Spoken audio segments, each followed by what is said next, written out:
ስሜ ብርቱካን ክብረት እባላለሁ። የማህበረሰቡ አባል ነኝ።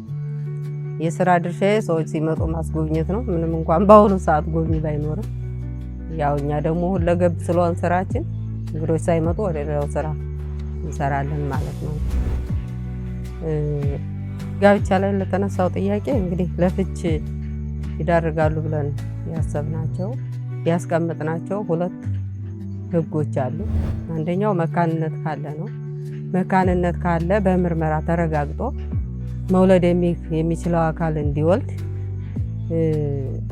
ያኛውም ደግሞ በዚያኛው ምክንያት መቸገር ስለሌለበት የሚወልደውም ደግሞ ዘሩን መተካት ስላለበት ይሄ ለፍች ይሆናል ብለን ያስቀመጥነው አንዱ ነው። ሌላው ሁለተኛው የግብረ ስጋ ግንኙነት ችግር ካለ ነው። የግብረ ስጋ ግንኙነት ችግር ካለ ያው ታክሞ የሚድን ከሆነ ይታከማል።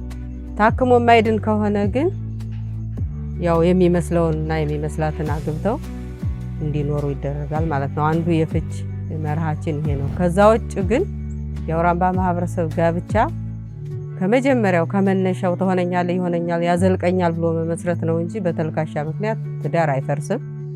ምክንያቱም ትዳር በየጊዜው የምናፈርስ ከሆነ ያለው ጉዳት ነው ብለን ያሰብነው። መሰረታችንን እንንዳለን።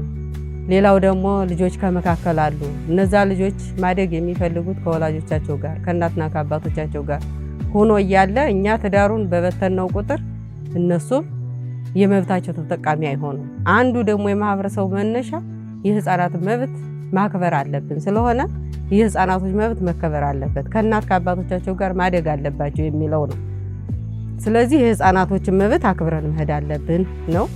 ሌላው ፍች በምናረግ ጊዜ መሰረታችንንም ንደን ልጆቻችንንም አተን ልጅም ወላጁን ያጣል፣ ወላጅም ደግሞ ልጁን ያጣል። ከእናቲቱ ጋር ቢሆኑ አባትየው ልጆቹን ያጣል። ከአባትየው ጋር ቢሆኑ እናት ልጇን ታጣለች።